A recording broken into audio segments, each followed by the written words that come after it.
Hello बच्चों, मैं नीता तिवारी आप सभी का स्वागत करती हूँ आपके अपने स्मार्ट लर्निंग के प्लेटफॉर्म पे। तो बच्चों, हम क्या पढ़ रहे हैं? हम पढ़ रहे हैं क्लास 6 की ज्योग्राफी चैप्टर 2, है ना। ग्लोब के बारे में हम पढ़ रहे हैं, लैटिट्यूड्स एंड लॉन्गिट्यूड्स, और ये है इस चैप्टर का पार्ट 5। ठीक है, तो पिछले वीडियो में हमने क्या पढ़ा था? पिछले वीडियो में हमने पढ़ा था ना, हमने लॉन्गिट्यूड के बारे में पढ़ा था, है ना। What are longitude? तो उसमें देखिए हमने क्या पढ़ा था कि किसी भी जगह के, किसी भी प्लेस के उसके फिक्स पोजीशन को जानने के लिए, उसके एग्जैक्ट पोजीशन को जानने के लिए हमें लैटिट्यूड्स के साथ साथ में लॉन्गिट्यूड्स की भी ज़रूरत होती है ना।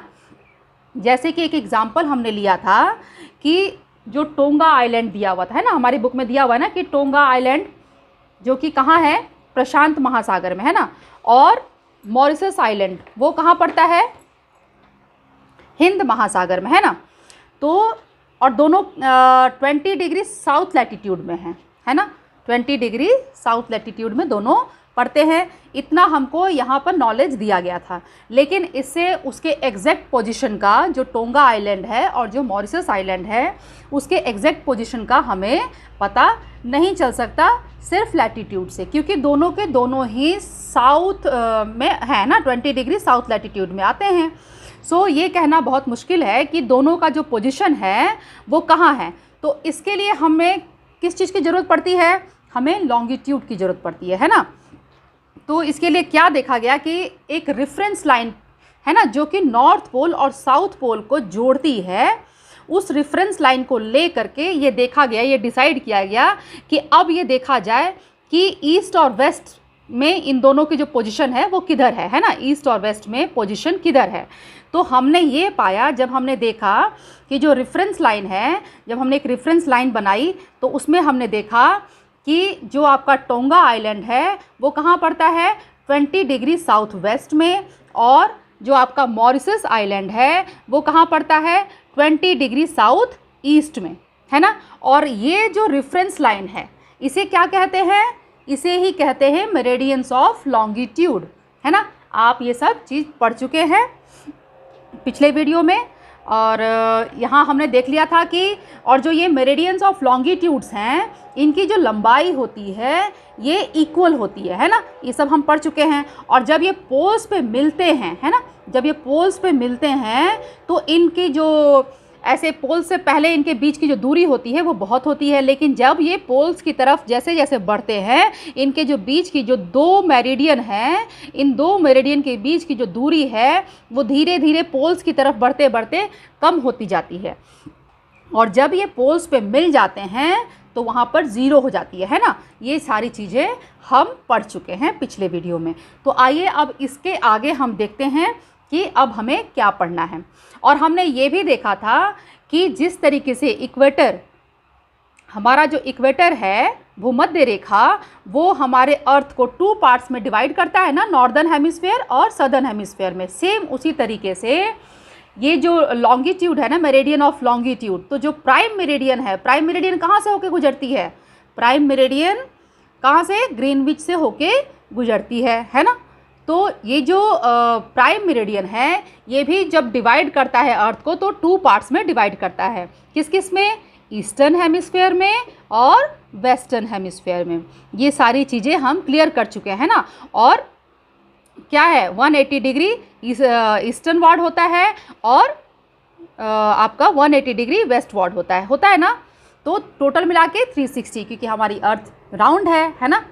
तो चलिए, यहाँ तक हम जो है पिछले वीडियो में पढ़ चुके थे। तो मैंने सोचा कि आज के वीडियो को स्टार्ट करने से पहले एक बार मैं आप लोग को रिमाइंड करा दूं कि हमने पिछले वीडियो में क्या पढ़ा था। ठीक है, और आपने अगर अभी तक वीडियो नहीं देखा हो पिछला, तो इस वीडियो को देखने से पहले बच्चों आप पिछले वीडियो को ज़रूर देख लीजिएगा, ठीक है। तभी आप इसको पढ़िएगा तो आपको ये समझ में आएगा। तो चलिए स्टार्ट करते हैं आज के वीडियो को, ठीक है। देखिए, now look at the grid of the parallels of latitudes and meridians of longitudes on the globe, figure 2.6. You can locate any point on the globe very easily if you know its latitude and longitude, है ना। जैसे कि मैंने अभी आपको बताया कि किसी भी जगह के एग्जैक्ट लोकेशन को पता करने के लिए हमें लैटिट्यूड्स के साथ साथ में किसकी ज़रूरत पड़ती है, लॉन्गिट्यूड की भी ज़रूरत पड़ती है। और अगर आपको लैटिट्यूड और लॉन्गिट्यूड किसी भी जगह के उसके लैटिट्यूड और लॉन्गिट्यूड के बारे में जानकारी हो तो आप उसको ईजिली लोकेट कर सकते हैं, है ना। तो आइए अब इसको एक एग्जाम्पल से देखते हैं। For example, Dhubri in Assam is situated at 26 degree north latitude and 90 degree east longitude. ठीक है, find out the point where this two lines cut each other, that points will be the location of Dhubri. चलिए अब देखते हैं। देखिए यहाँ क्या दे रहा है बच्चों, अब ग्लोब पर अक्षांश समानांतर रेखाओं एवं देशांतरीय यामयोत्रों यानी कि मेरिडियंस के द्वारा बनी ग्रिड को देखो। अगर आपको किसी स्थान के अक्षांश एवं देशांतर की सही जानकारी हो तो ग्लोब पर आप उस स्थान का पता आसानी से लगा सकते हैं, है ना। जब हमें लैटिट्यूड और लॉन्गिट्यूड की सही जानकारी होगी तो हम उस स्थान के बारे में पता लगा सकते हैं। एग्जाम्पल के लिए, असम में धुबरी 26 डिग्री उत्तर में, है ना, अक्षांश उत्तरी अक्षांश एवं 90 डिग्री पूर्वी देशांतर पर स्थित है। अब उस बिंदु को देखो जहां ये दोनों रेखाएं एक दूसरे को काटती हैं, तो यह बिंदु धुबरी की सही स्थिति होगी। ठीक है, जहां पर जो आपका लैटिट्यूड और लॉन्गिट्यूड दोनों एक दूसरे को काटेंगे, इंटरसेक्ट करेंगे, वही जो जगह होगी वही धुबरी की एग्जैक्ट लोकेशन होगी। ठीक है, तो आइए हम इसको एक बार देखते हैं। फिगर 2.6 देखिए, ये है आपका फिगर 2.6। ये ग्रिड बनी हुई है, ये है हमारा इक्वेटर, है ना, ये है हमारा प्राइम मेरिडियन। आप देख रहे हैं इक्वेटर 2 पार्ट्स में अर्थ को डिवाइड करता है ना, northern hemisphere and southern hemisphere. Same उसी तरीके से जो प्राइम मेरिडियन है बच्चों, ये भी अर्थ को 2 पार्ट्स में डिवाइड करता है, ईस्टर्न हेमिस्फेयर और वेस्टर्न हेमिस्फेयर में। तो हमें यहाँ क्या जानकारी दी जा रही है, हमें यहाँ ये बताया जा रहा है कि असम में जो धुबरी है वो कहाँ है, 26 डिग्री नॉर्थ में है ना, नॉर्थ में है, नॉर्दर्न हेमिस्फेयर में है, और 90 डिग्री पूर्वी देशांतर पर, मतलब ईस्टर्न लॉन्गिट्यूड, है ना। तो आप देखिए ये आपका नॉर्दर्न हेमिस्फेयर हो गया।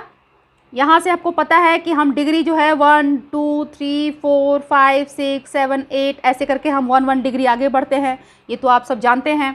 तो सपोज़ कीजिए कि ये वाला जो एरिया है ये है 20 डिग्री। ठीक है, इसे आप मान लीजिए कि ये है आपका 20 डिग्री नॉर्दर्न हेमिस्फेयर, ठीक है, नॉर्थ, और 90 डिग्री क्या, ईस्टर्न हेमिस्फेयर, यानी कि ये हमारा लैटिट्यूड हो गया और ये हमारा लॉन्गिट्यूड हो गया, है ना। 90 डिग्री जो है वो हमारा क्या हो गया, लॉन्गिट्यूड हो गया।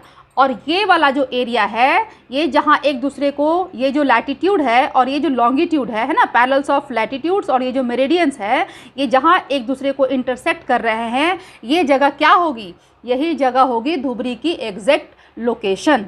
ठीक है, तो मुझे उम्मीद है कि ये तो आपको अपने मैप में जो बुक में दिया हुआ है ग्रिड, इससे आपको समझ में आ गया होगा, इसमें कोई भी डाउट नहीं होगा। लेकिन फिर भी आइए हम एक बार एक पिक्चर भी ड्रॉ करके इसको समझते हैं। ठीक है, देखिए ये हो गया हमारा अर्थ। ठीक है, ये है हमारा नॉर्थ पोल, ये है हमारा साउथ पोल, ये इक्वेटर जो कि 2 पार्ट्स में अर्थ को डिवाइड करती है। ठीक है ना,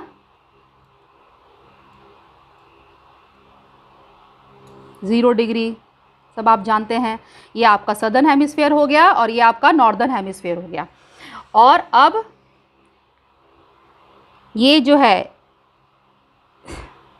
प्राइम मेरिडियन है ना, जो कि ग्रीनविच से होके गुजरती है, ये है हमारा प्राइम मेरिडियन। ठीक है, जो कि ग्रीनविच से होके गुजरती है। ये सब चीज़ें आप जानते हैं। तो ये किस दो पार्ट में ये भी अर्थ को डिवाइड कर रही है ना, ईस्टर्न में और वेस्टर्न हेमिस्फेयर में। ठीक है, यहाँ तक हो गया।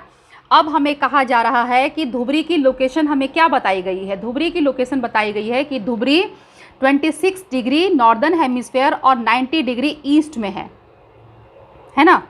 तो 90 डिग्री ईस्ट आप मान लीजिए कि यहाँ पर आपका ये 90 डिग्री ईस्ट है, क्योंकि आप जानते हैं कि ये जो मेरिडियन है ये भी डिग्री में ही काउंट होते हैं, और जो पैरेलल्स ऑफ लैटिट्यूड है ये भी डिग्री में ही काउंट होते हैं। तो सपोज़ कीजिए कि 90 डिग्री ईस्ट जो है वो यहाँ पड़ रहा है। ठीक है, ठीक है, ये हमारा ईस्टर्न हेमिस्फेयर है ना, और ये हमारा वेस्टर्न हेमिस्फेयर है। और 26 डिग्री जो लैटिट्यूड है, ये देखिए, ये आपका सपोज़ कीजिए ये यहाँ से आपका ये जो गया ये लैटिट्यूड, ठीक है, ये आप मानिए पैरेलल्स ऑफ लैटिट्यूड्स। ठीक है, तो मान लीजिए कि यहाँ पर है हमारा 26 डिग्री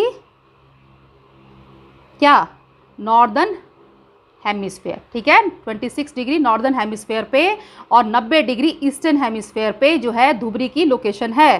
तो जो ये देखिए, ये जो मेरिडियंस हैं वो भी इस तरीके से है ना, ये सब ऐसे आती है ना, ऐसे ऐसे है। ठीक है, तो अब देखिए ये जो लोकेशन हुआ, ये जहाँ पर 26 डिग्री नॉर्दर्न हेमिस्फेयर और 90 डिग्री ईस्टर्न हेमिस्फेयर पे जो लैटिट्यूड है और जो लॉन्गिट्यूड है, ये जो एक जगह इंटरसेक्ट कर रही हैं, एक दूसरे को काट रही हैं, तो ये जो लोकेशन हुआ यही धुबरी की एग्जैक्ट लोकेशन होगी। ठीक है, तो ये आपको समझ में आ गया होगा कि किसी भी जगह के एग्जैक्ट लोकेशन को पता करने के लिए हम कैसे पता करेंगे कि अगर हमें उसके लैटिट्यूड और लॉन्गिट्यूड के बारे में जानकारी होगी तो हम उसके बारे में बता सकते हैं कि उसकी लोकेशन कहाँ है ना। और उसको कैसे हम पता करेंगे कि जब किसी भी लैटिट्यूड और लॉन्गिट्यूड जहाँ एक दूसरे को इंटरसेक्ट करते हैं, ठीक है, जहाँ काट रहे हैं, वो उस जगह की एग्जैक्ट लोकेशन होगी। ठीक है, तो इससे हमें पता चल रहा है कि 26 डिग्री नॉर्दर्न हेमिस्फेयर, ठीक है, 26 डिग्री ये लैटिट्यूड है, और 90 डिग्री ईस्टर्न हेमिस्फेयर, और जो ये मेरिडियन है और ये जो पैरेलल ऑफ लैटिट्यूड है, ये एक दूसरे को यहाँ इंटरसेक्ट कर रहे हैं, यहाँ काट रहे हैं। सो इसलिए ये जो जगह होगी ये होगी धुबरी की एग्जैक्ट लोकेशन। ठीक है बच्चों, चलिए, तो यही ग्रिड है ना, ग्रिड आप समझते हो ना, जो आपकी वर्टिकल लाइन और हॉरिजॉन्टल लाइन, ये जो वर्टिकल लाइन है, हॉरिजॉन्टल लाइन है, जो ऐसे ग्रिड बनाई जाती है ना, ठीक है, एक दूसरे को जो काटती हैं, तो इन्हें ग्रिड कहा जाता है। ये जो है ना, इनको ग्रिड कहा जाता है। ठीक है, चलिए अब आगे देखते हैं। यहाँ तक तो आपको समझ में आ ही गया होगा। अब देखिए, अब यहाँ क्या दिया जा रहा है, आइए देख लेते हैं। देखिए, to understand this clearly, draw equidistant vertical and horizontal lines on a paper. Figure 2.6. ठीक है, label the vertical row with numbers and horizontal rows with letters. Draw some small circles randomly on points where these horizontal and vertical lines intersect each other. Name these small circles as A, B, C, D and E.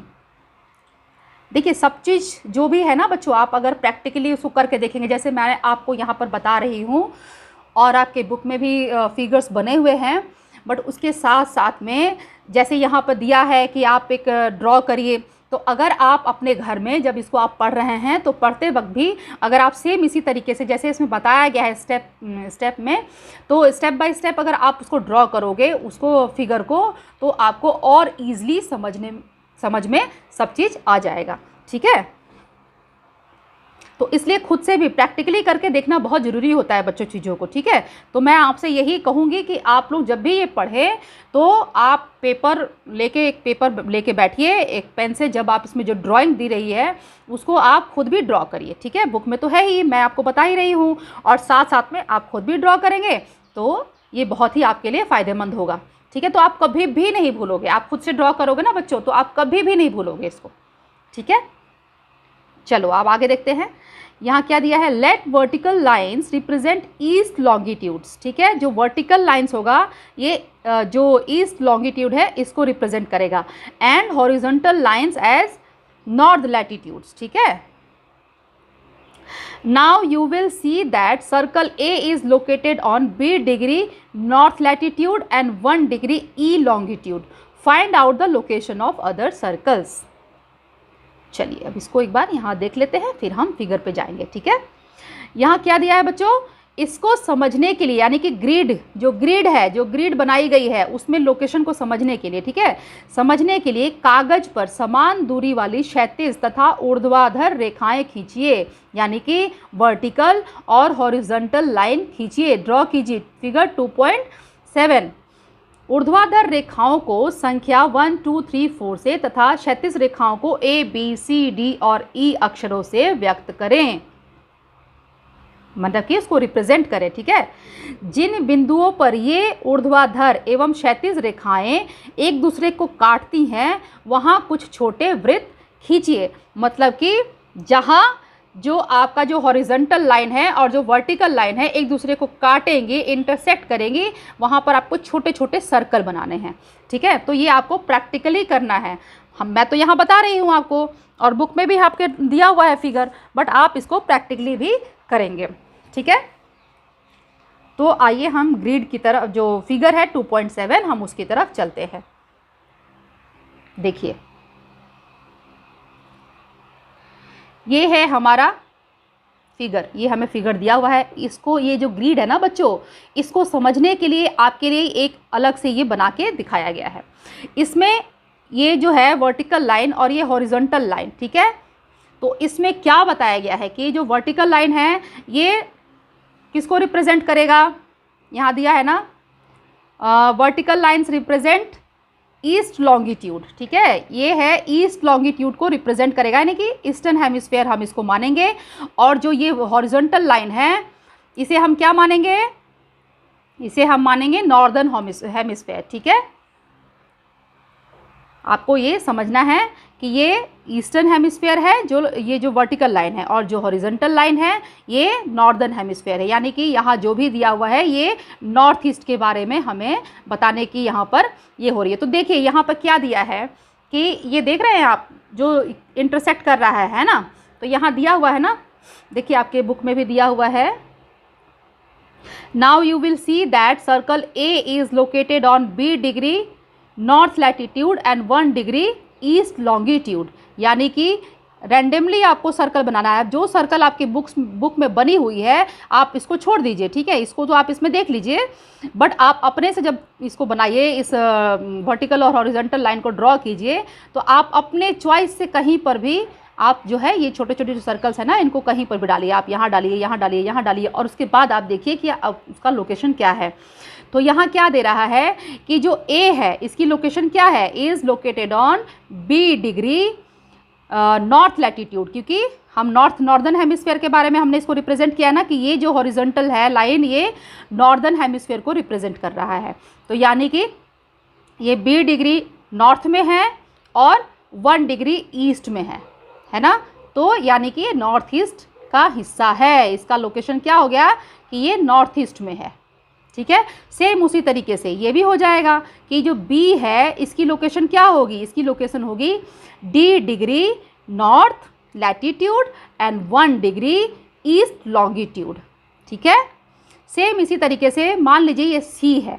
ठीक है, तो जो C है इसका क्या हो जाएगा, इसका लोकेशन क्या होगा, C डिग्री नॉर्थ लैटिट्यूड और 3 डिग्री ईस्ट लॉन्गिट्यूड।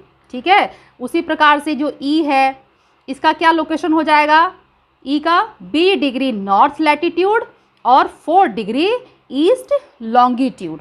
ठीक है, तो इस प्रकार से हम किसी भी जगह के लोकेशन के बारे में, उसके एग्जैक्ट पोजीशन के बारे में हम पता कर सकते हैं।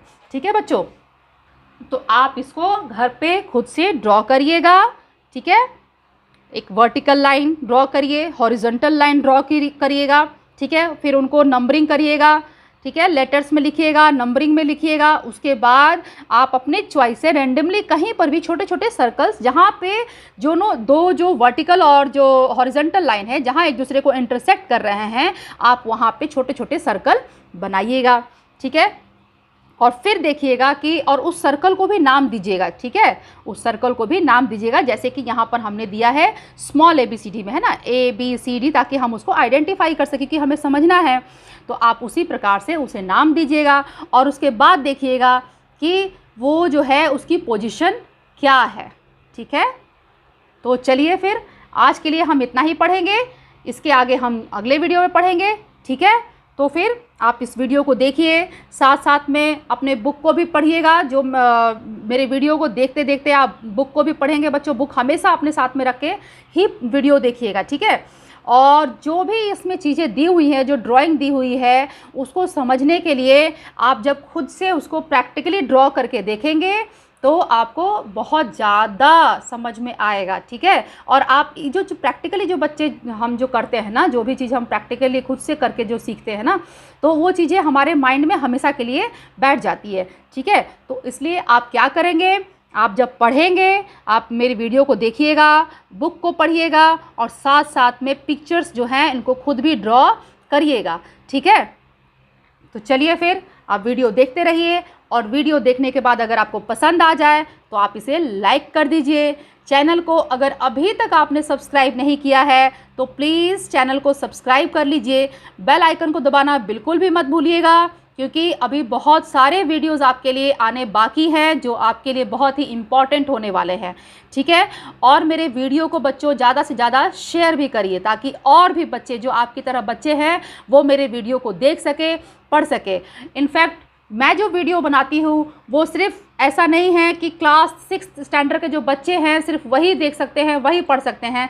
जो कोई भी सीटेट वगैरह की तैयारी कर रहे हैं उन बच्चों के लिए भी ये जो मेरे वीडियोस हैं ये बहुत ही इम्पॉर्टेंट हैं, क्योंकि मैंने खुद भी सीटेट क्लियर किया है और मुझे पता है कि सीटेट में क्वेश्चंस कहाँ से आते हैं। ठीक है, सो आप सभी के लिए, जो 6th स्टैंडर्ड में पढ़ रहे हैं उनके लिए भी, और जो किसी कंपटीशन की तैयारी कर रहे हैं, सिर्फ सीटेट ही नहीं, किसी भी कंपटीशन की अगर आप तैयारी कर रहे हैं तो उनके लिए भी ये वीडियोस जो है वो बहुत ही इम्पॉर्टेंट है। क्योंकि हमारे कंपटीशन में जो भी क्वेश्चंस आते हैं फ्रेंड्स, मेरे प्यारे बच्चों, वो सभी कहाँ से आते हैं, वो सभी NCERT से ही पूछे जाते हैं। सो आप जो है मेरे वीडियोस को देखिए, क्योंकि मैं पूरा जो वीडियो बनाती हूँ वो पूरे बुक को फुली एक्सप्लेन करती हूँ। सो ये आपके लिए बहुत ही फ़ायदेमंद होगा। तो आप सभी इस वीडियो को देखिए, इसे पसंद करिए, लाइक कीजिए, मेरे चैनल को सब्सक्राइब करिए और मेरे वीडियो को ज़्यादा से ज़्यादा शेयर करिए। ठीक है बच्चों, चलिए फिर हम अगले वीडियो में मिलेंगे। तब तक आप लोग अपना ख्याल रखिए, खुश रहिए, मुस्कुराते रहिए। Bye bye.